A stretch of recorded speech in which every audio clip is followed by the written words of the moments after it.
Tubanje kubasuhuza mwese aho muri hirya no hino ku isi, abari mu Rwanda, abari muri Kenya, Tanzania, mu Burundi, hirya no hino muri Amerika, Europe, mu Burayi, mu Bwongereza, hirya no hino turabakunda cyane.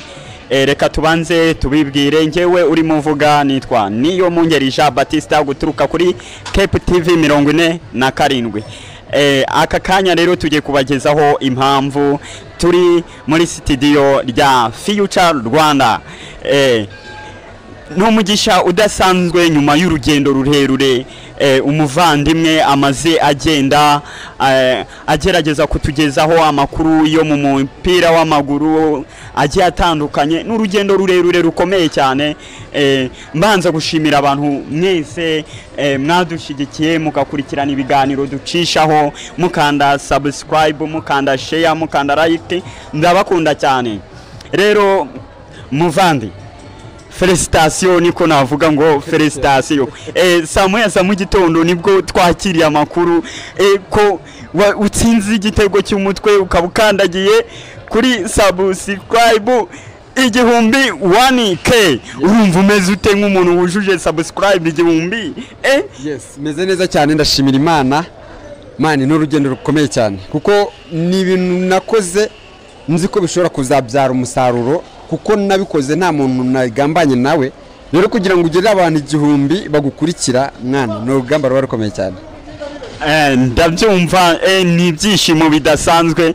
Natwe tukimara kumenya ayo makuru kuri Cape TV 47, abatwumva muzadukurikirane, natwe turakora tubagezaho ibintu byinshi bitandukanye. N'umugisha udasanzwe rero, ni nk'iki gishyashya kigiye kuba nk'impinduka mu byo ugaragariza abantu badukurikirana kuri Future TV.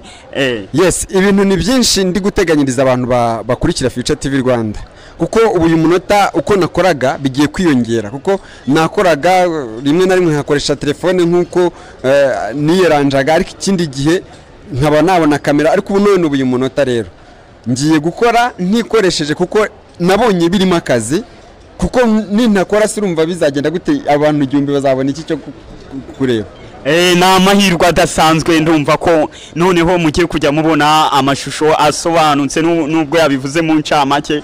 Mugiye kujya mutangira mubone rwose amakuru ameze neza atomoye.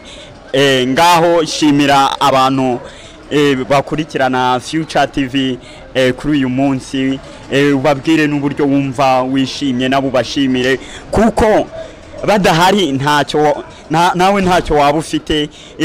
Iyo batagukurikirana ngo bakande like, bakande subscribe, ntago ubugeze kuri subscribe 1,000. Ngaho shimira rwose abakunzi bacu badukurikirana, n'umugisha udasanzwe. Yes, ndashimira umuntu wese uzi ko yakanze subscribe.